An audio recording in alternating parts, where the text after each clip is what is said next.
और इसी बीच बड़ी जानकारी यह भी है कि जैसे इजराइल की तरफ से हिजबुल्लाह के टॉप कमांडरों की लिस्ट जारी की गई थी, वैसे ही ईरान की तरफ से भी एक पोस्टर जारी किया गया है जिसमें इजराइल के पीएम बेंजामिन नेतन्याहू को टॉप लिस्ट में रखा गया है और उन्हें जिंदा या मुर्दा पकड़ने का मैसेज लिखा गया है।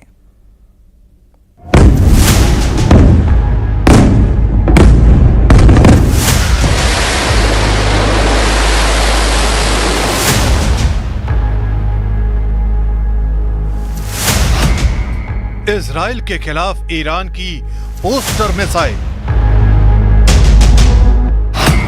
ईरान के पोस्टर में नेतन्याहू को बताया गया मोस्ट वांटेड। बारूदी जंग के बीच ईरान का पोस्टर वॉर जोन में इस वक्त भयानक भगदड़ मची है। मिसाइल हमलों के बीच लगातार बजते सायरन किसी बड़ी अनहोनी की तरफ इशारा कर रहे हैं। लोग जल्द से जल्द सुरक्षित ठिकानों तक पहुंचना चाहते हैं, लेकिन इसी बीच एक पोस्टर ने ईरान की मंशाओं को दुनिया के सामने ला दिया है। दावा किया जा रहा है कि ये पोस्टर ईरान की तरफ से ही जारी किया गया है। इस पोस्टर में इजराइल के प्रधानमंत्री बेंजामिन नेतन्याहू को मोस्ट वांटेड करार दिया गया है और पोस्टर के जरिए उन्हें जिंदा या मुर्दा पकड़ने की बातें लिखी गई हैं। यानी ईरान सीधे सीधे बेंजामिन नेतन्याहू को टारगेट करना चाहता है। यही वजह है कि अमेरिका के पूर्व राष्ट्रपति डोनाल्ड ट्रंप ने तीसरे विश्व युद्ध के कयासों का भी जिक्र कर दिया है। The world right now is spiraling out of control. You might not have seen what's happened because it was a few time ago. Iran launched 181 ballistic missiles at Israel, and I've been talking about World War III for a long time, and I don't want to make predictions because the predictions always come true. We're not going to make, but they are very close to global catastrophe. Iran के इस poster war की कहानी इसलिए भी अहम हो जाती है क्योंकि हिजबुल्लाह के चीफ हसन नसरल्लाह की मौत के बाद इजराइल डिफेंस फोर्स की तरफ से भी एक पोस्टर जारी किया गया था। इस पोस्टर में उन लोगों का नाम शामिल था जिन्हें इजराइल ने मौत की नींद सुला दिया था, यानी वो लिस्ट जो इजराइल के लिए वांछित आतंकी थे। इस लिस्ट में हसन नसरल्लाह का नाम टॉप पर था। यही वजह है कि ईरान के इस पोस्टर को उसी पोस्टर के जवाब के तौर पर देखा जा रहा है। इस पोस्टर में सिर्फ बेंजामिन नेतन्याहू का ही नाम नहीं है, बल्कि कई और बेहद अहम लोगों के नाम शामिल हैं, जिसमें इजराइल के रक्षा मंत्री योआव गैलेंट, इजराइल के chief of general staff Herzi Halevi, Israel air force के commander Tomer Bar, northern command के head Ori Gordin, navy commander Saar Salama, deputy chief of general staff Amir Baram, head of central command Aluf Yehuda Fox, chief of ground force Tamir Yadai, head of military intelligence Aharon Haliva और head of southern command के नाम शामिल हैं। इस poster में सभी को आतंकी बताया गया है। इजराइल की जल, थल और वायु सेना से जुड़े लोगों के नाम इस लिस्ट में होने का साफ मतलब है कि ईरान किसी भी कीमत पर इन लोगों को मारना चाहता है, लेकिन इजराइल की सेना भी ईरान को सबक सिखाने को बेताब है।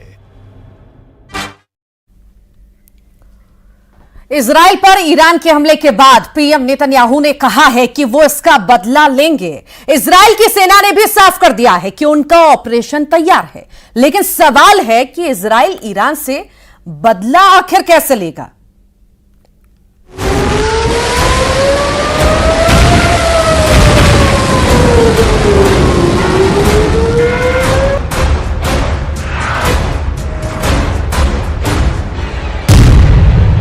हम नहीं रुकने वाले नहीं हैं।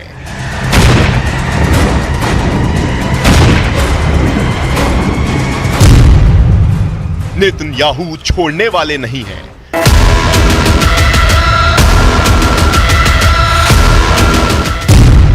पश्चिम एशिया में भय है, विश्व युद्ध तय है।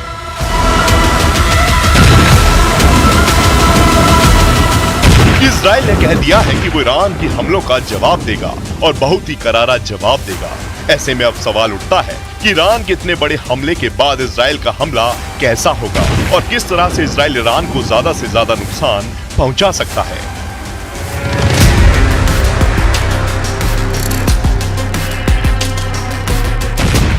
इन तस्वीरों को देखिए, इजरायली डिफेंस फोर्सेज ने ये वीडियो जारी किया है और बताया है कि किस तरह से वो लेबनान में उसके एक ही दिन में हिजबुल्लाह के सैकड़ों ठिकानों को नेस्तनाबूद कर दिया।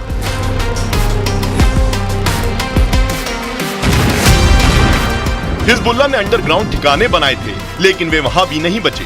इजराइल डिफेंस फोर्सेज ने वहां भी घुसकर सब कुछ तबाह कर डाला।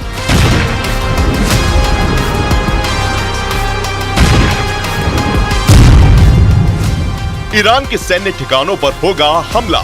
ईरान ने जिस तरह से इजराइल को सीधे निशाने पर लेते हुए सैकड़ों मिसाइल से हमले किए, उसे इजराइल जंग का ऐलान मानता है।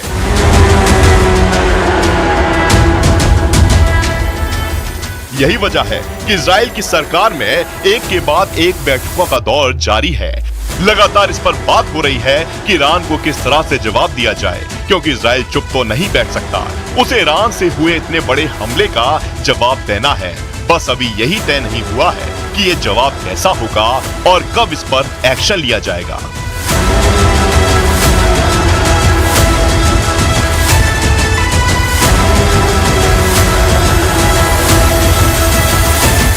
गाजा और लेबनान में इजराइल ने बारूद की बारिश करके दुनिया को दिखा दिया कि उसके जखीरे में निकले विनाशक हथियारों की ये तो महज शुरुआत है और ये ईरान के लिए चेतावनी थी।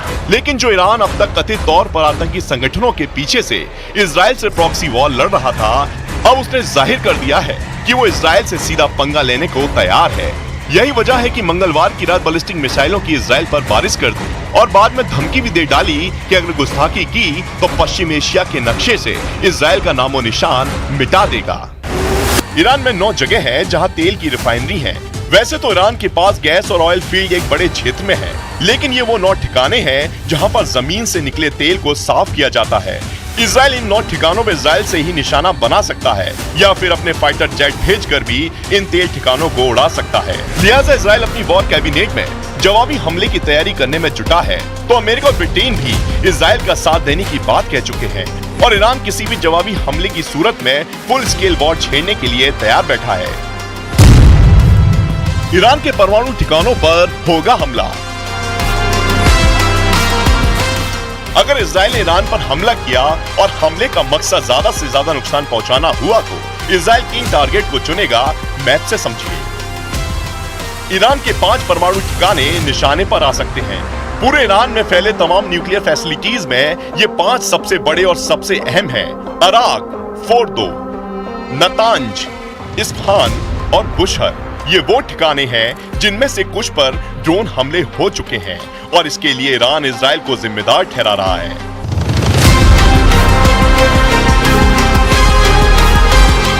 इजराइल के भीतर सबसे बड़ा डर है ईरान का परमाणु हथियार से संपन्न होना। इजराइल दावा कर चुका है कि ईरान के पास 5 से ज्यादा एटम बम है और वो हमेशा उसके न्यूक्लियर प्रोग्राम को डिरेल करने की कोशिश करता रहा है। ऐसे में अगर इजराइल ईरान को ज्यादा से ज्यादा नुकसान पहुंचाने के मकसद से हमले का प्लान करता है तो ईरान के परमाणु ठिकाने उसका टारगेट हो सकते हैं।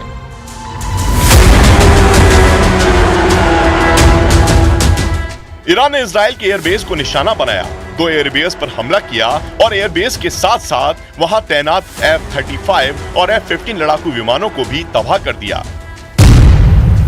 ईरान के सैन्य ठिकानों पर होगा हमला। ऐसे में इजराइल भी ईरान के एयरबेस और एयरफील्ड को निशाना बना सकता है और ईरान में कई ऐसे अहम एयरबेस हैं जो इजराइल के निशाने पर हो सकते हैं। 1 दर्जन से ज्यादा ऐसे ठिकाने हैं जहां पर ईरान की सेना तैनात है। इजराइल इन पर मिसाइल से या लड़ाकू विमान से अटैक कर सकता है। ये वो ठिकाने हैं जहां से ईरान इजराइल पर अटैक को प्लान कर सकता है और हमलों को अंजाम दे सकता है।